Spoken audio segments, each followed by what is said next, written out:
More as we await the grand jury's decision and the potential fallout, we're joined by James Peterson. He's Director of Africana Studies and Associate Professor of English at Lehigh University. That's in the U.S. state of Pennsylvania. James, thanks for being on the program. Thank you, Asiya. So Darren Wilson, as we just heard from Hendrik Sybrandy, could face a number of charges. Will anything short of first-degree murder, in your opinion, be enough for Michael Brown's family and supporters? Well, I say there's nothing that could be enough for Michael Brown's family because they've lost their son in a dehumanizing event. And so there's no way to bring him back. There's no real justice for them. That loss is a loss they have to deal with and contend with for a long time.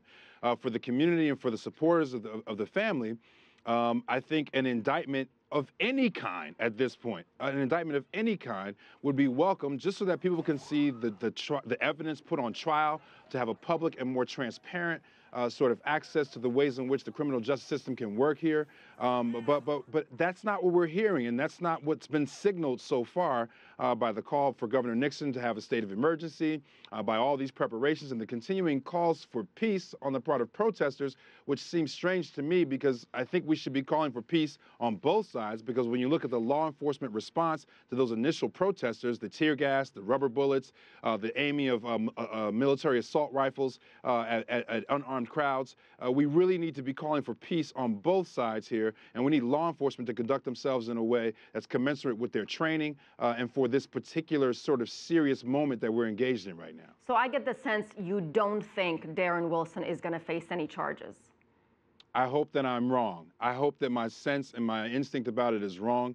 But as you guys know, I've been on top of this for a long time, and we've been reading the tea leaves here, and it just doesn't seem like there's going to be an indictment. Now, I'd be happy to be proven wrong here, Asiya. I would love to be proven wrong here, but there's no indication of that as far as I can tell right now.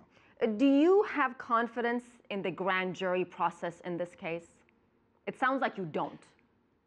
Well, so I think this is an abnormal grand jury process by almost any estimation.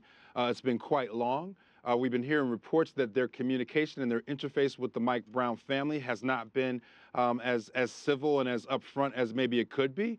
And here's the thing. I don't want a grand jury process to stand in for a trial by jury process, right? So the idea that the prosecutor is not treating this like a normal prosecutor would in this case, which is as a pro forma sort of step towards getting an indictment and going to trial, this prosecutor decided to put all the evidence on the table. He decided to sort of not push any evidence with the grand jury. The officer Wilson has had an opportunity to testify to this grand jury, and it's been a long, drawn-out, obscured process. And so I think by any standard, it's a strange grand jury process. And certainly when you look to the family and look to the family's lawyers, they haven't been happy at all with how this has unfolded so far. How much do you think this shooting, and there was another one in Cleveland over the weekend, a 12-year-old boy was shot and killed. What do you think this has done to race relations in this country? I mean, this is 2014 we're talking about.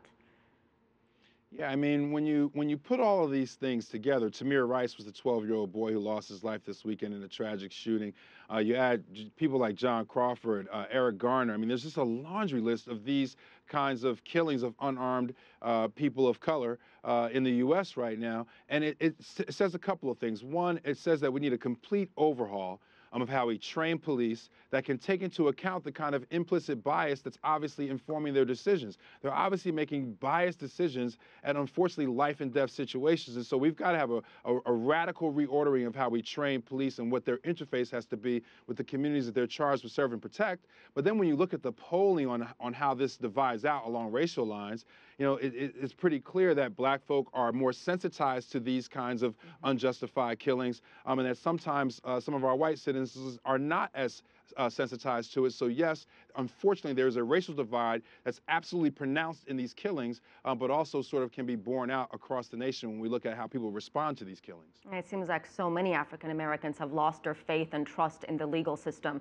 All right, thank you so much. We'll leave it at that. James Peterson.